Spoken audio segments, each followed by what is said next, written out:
A man employed as an automobile recall expert has begun to feel disillusioned with his monotonous existence as the pressures of his job continue to escalate. In his spare time, he finds himself flipping through a furniture catalog and purchasing anything that catches his eye, yet nothing brings him joy. Alongside the stress from work, he also grapples with jet lag due to the frequent travel his job demands. For 6 months, the mounting pressure has prevented him from getting a good night's sleep. His doctor reassures him not to be overly concerned, as no one has ever perished from insomnia. However, the man confides that he is also struggling with narcolepsy, waking up in unfamiliar locations with no memory of how he got there. He asks his doctor for medication, but the doctor insists that he only needs to seek natural sleep. When the man expresses that he is in pain, the doctor dismisses his worries and suggests he attend a testicular cancer support group to witness what real suffering looks like. One day, the man decides to attend a meeting and listen to others share their heart-wrenching stories. Towards the end of the session, he encounters Bob, an ex-bodybuilder who has undergone surgery to remove his testicles due to a condition that causes excessive testosterone production. Bob opens up about his experiences with steroid use, which led to his divorce and financial ruin. He embraces the insomniac and tells him that it's perfectly acceptable to cry. As Bob holds him close, the man decides to let go of his emotions and sob deeply. Since that moment, he has been sleeping soundly at night and continues to participate in various support groups for individuals facing serious illnesses, despite being in good health himself. Each time he leaves a session, he feels rejuvenated and at peace, but that sense of calm is soon disrupted by a woman named Marla Singer, who keeps showing up at the same support groups. Her presence in these meetings disturbs him so much that it hinders his ability to sleep again. One night, he confronts Marla and threatens to expose her for being a fraud, but she nonchalantly counters by threatening to reveal his secret as well. He tells her that he struggles to express his emotions when another imposter is around, so he proposes that they alternate attendance at the support groups. After some discussion, they agree to exchange phone numbers in case they want to switch places. Marla notices that despite using various aliases in each group, he forgot to write his name on the card he gave her. She calls out to him as he walks away, but he disappears after a bus passes between them. Despite his attendance at these meetings, the burden of his job continues to weigh heavily on him as he travels to different cities. On a flight back home, he meets Tyler Durden, a soap salesman who captivates him with his theory about the oxygen masks on airplanes. Tyler speculates that the masks are designed to induce a state of euphoria among passengers during an emergency, making them more compliant and accepting of their fate. The man remarks that Tyler is the most intriguing person he has encountered on a plane. After disembarking, he discovers that his briefcase was confiscated due to an inexplicable vibration. Upon returning to his apartment, he finds that it has been engulfed in flames. With no place to turn, he contacts Tyler and invites him to a bar for a drink. At the bar, he shares the news of the fire and mourns the loss of all his belongings. Tyler advises him to steer clear of material possessions, as they tend to end up controlling him rather than the other way around. In addition to being a soap salesman, the man learns that Tyler also moonlights as a projectionist at a cinema and a banquet waiter at an upscale hotel. Instead of performing his job effectively, he sneaks in a few frames of inappropriate clips into the films and contaminates the food at the restaurant by urinating on it. After they finish their drinks, Tyler invites the man to crash at his place, but not before asking him to hit him in the face as hard as he can. The man, feeling unsure, throws a punch and connects with Tyler's ear. Tyler retaliates with a punch to the man's chest, knocking him to the ground. Although he is in pain, the man feels a rush of exhilaration, prompting them to continue their brawl. After another round of drinks, they make their way to Tyler's home. Upon arrival, the man immediately notices the house's rundown state, leading him to suspect that Tyler is squatting there. Over the next few days, the two continue their street fights outside the bar. In one bout, they start wrestling over a gingerbread, throwing punches at each other. After this encounter, Tyler insists that he is not trying to self-harm, despite the chaos. As Marla continues to talk, the man grows increasingly irritated by her voice and decides to set the phone down without hanging up. Later, he dreams about Marla being intimate with someone, only to find out it wasn't just a dream when he sees her walking around in his kitchen. When he confronts her about what she's doing in his home, She gets angry and storms out. Tyler then enters the kitchen and reveals that he had picked up the phone and talked to Marla, which prompted him to check on her to prevent an overdose. Shortly after, the police arrive at her apartment after someone alerted them about Marla's situation. Tyler brings Marla back to his place and they become intimate after he tends to her. He cautions the man to avoid discussing Marla with him, but doesn't explain why. The man grows more frustrated with Marla as she begins to visit regularly to be with Tyler. One morning, he receives a call from the police informing him that homemade dynamite was used to set his apartment ablaze. That night, Tyler takes the man to rummage through a liposuction clinic's trash, intending to steal the discarded fat to make soap. Once they return home, Tyler explains how soap can be transformed into dynamite with the addition of a few chemicals. He retrieves a bottle of lye and demonstrates its dangerous effects by pouring some on the back of the man's hand. As the man's skin begins to burn, he attempts to block out the agony through meditation, but Tyler snaps him back to reality, forcing him to confront the pain. Ultimately, Tyler urges the man to abandon his old way of living and accept that he will eventually die. He shows the man a similar burn mark on his own hand before rinsing the chemical off the man's hand with vinegar.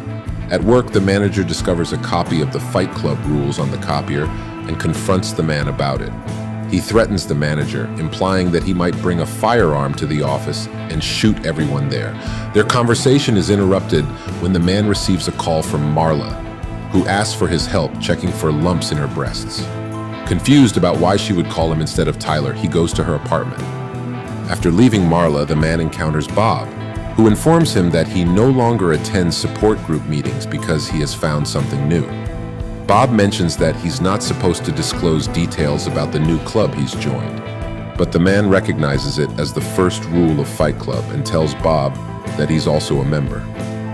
When they face off at the club, Bob defeats the man by forcing him to tap out from a chokehold. The Fight Club atmosphere intensifies as their battles continue.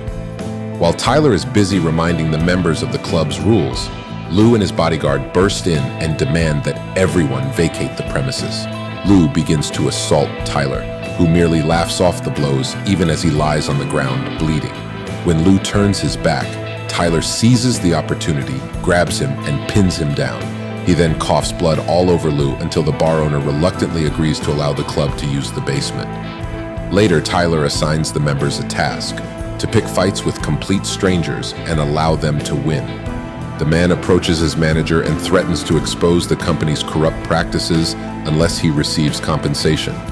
Following his boss's refusal, the man becomes enraged and starts hitting himself while the manager watches in disbelief. As he continues to inflict pain on himself, he recalls the night he first fought with Tyler. He tells his boss that he will never return to the office again if the manager agrees to provide him with a regular paycheck. The man eventually leaves the office with his manager's promise to send him 52 weekly paychecks and 48 airline flight vouchers, facilitating the club's ability to hold fights every night. Soon after, Tyler instructs members to engage in acts of vandalism against buildings, stores, and billboards. While smashing cars on the streets alongside Tyler, the man learns that there are now multiple Fight Club chapters across the nation. Later, Tyler pulls a gun from the man's backpack and enters a convenience store. He takes the clerk, named Raymond, out through the back and asks him what he had hoped to be before working at the store. Raymond reveals that he wanted to become a veterinarian but was unable to finish his education. Tyler threatens to kill Raymond if he doesn't take action to pursue his dream of becoming a veterinarian within 6 weeks. After Raymond flees, Tyler tells the man that Raymond will come to appreciate life much more when he wakes up the next day. One day, the man discovers that Tyler has installed bunk beds in the basement of their house. He also finds out that Tyler has started accepting applications for a secret boot camp, which requires candidates to wait for 3 days in front of the house without food or shelter. A crowd of applicants soon gathers outside, with Bob among them. Once inside, they are subjected to hard labor, while Tyler lectures them about the dangers of consumerism. The man is puzzled as to why Tyler has begun to recruit for an army. He is later shocked to learn that the recruits have set several apartments ablaze. This incident has drawn the attention of the city's police commissioner, who suspects that the crimes are connected to underground fight clubs. When the man asks why they would commit such acts, The recruits inform him that it is part of Project Mayhem, but emphasize that no one is supposed to question its purpose. In the next phase of the project, the group disguises themselves as waiters to infiltrate an official event at a hotel. When the commissioner heads to the restroom, the waiters follow him in and launch an attack. Tyler threatens to castrate the police chief if he doesn't halt the investigation into the Fight Club. He reveals that the men involved in the crimes are the same individuals whom society relies on to prepare their meals, drive their cars, and collect their garbage. The police chief agrees to cease the investigation, and they all leave the hotel. The man begins to feel alienated from the club due to his lack of understanding about their plans for Project Mayhem. He expresses his frustration by brutally beating one of the recruits during a fight. On the way home after the altercation, the man confronts Tyler, angrily demanding to know why he wasn't included in Project Mayhem from the start. While driving, Tyler tells the man that the project belongs to the entire club, not just the two of them. He recklessly drives on the wrong side of the road and lets go of the steering wheel, chastising the man for his refusal to let go of his past and individuality. The man attempts to take the wheel, but Tyler insists that he should stop trying to control everything. When the man finally relents, Tyler tells him to take the wheel, but they quickly crash into another vehicle. After the collision, Tyler declares that they just had a near-life experience. The next day, the man searches for Tyler in their house, but he is nowhere to be found. Despite Tyler's absence, the recruits are busy preparing for their project. When the man tries to look over their plans, one of the recruits stops him, reassuring him that everything is under control. Marla then shows up at the house, hoping to come inside, but when the man informs her that Tyler isn't there, she decides to leave. Soon after, recruits arrive in a frenzy, saying that someone has been shot during an assignment. They had been carrying out a large art display outside a corporate building and vandalizing a franchise coffee shop. The mission was going smoothly until the police intervened, resulting in Bob being shot and killed. Feeling that the group has crossed a dangerous line, the man begins searching for Tyler, hoping he can put a stop to this reckless project. Using Tyler's old ticket stubs, the man travels to various cities, visiting the bars and businesses where fight clubs originated. After several failed attempts, he finds a place where he overhears employees paying tribute to Bob. The bartender greets the man warmly, even though he doesn't recognize the establishment. The man asks the bartender if he truly wants to go to this bar, and the bartender responds affirmatively. Recognizing him, the bartender wonders if he is being tested. After assuring him that he's not part of a test, the bartender reveals that he is Tyler Durden. Confused, the man returns to his hotel room and calls Marla to ask if they have ever been intimate. Marla confirms that they are involved and addresses him as Tyler. After she hangs up, Tyler materializes in the room, expressing disappointment over the man breaking his promise not to mention him to Marla. As the man questions Tyler about his situation, he begins to remember some of the actions he has taken since they met. It dawns on him that he and Tyler are in fact the same person. Tyler explains that the man has been seeking ways to transform his life, which is why he appeared. When the man points out that Tyler has his own responsibilities, Tyler explains that the man has taken on extra jobs at night because he struggles with insomnia. Tyler then warns that Marla poses a risk to their plans since she knows too much. The man soon collapses from exhaustion during their argument about Tyler's reckless schemes. When he regains consciousness, he bolts out of his room to return home. Upon arriving at the house, the man discovers the plans for Project Mayhem, which target several buildings in the financial district. He attempts to alert the management of each facility, only to realize that they have all been compromised by the group. In a state of desperation, he gathers all the documents he can carry and exits the house. He then meets with Marla and persuades her to leave the city for her safety. After she boards a bus out of town, the man turns himself into the police and informs them about Project Mayhem. He reveals that Tyler intends to bomb key facilities in the business district to erase credit card debt records. The lead detective listens intently to his account, but soon leaves the room without further comment. To confirm some of the details, the lead detective steps out, leaving the three remaining officers in the room to commend the man for his bravery. They inform him that he is considered a significant figure in Project Mayhem.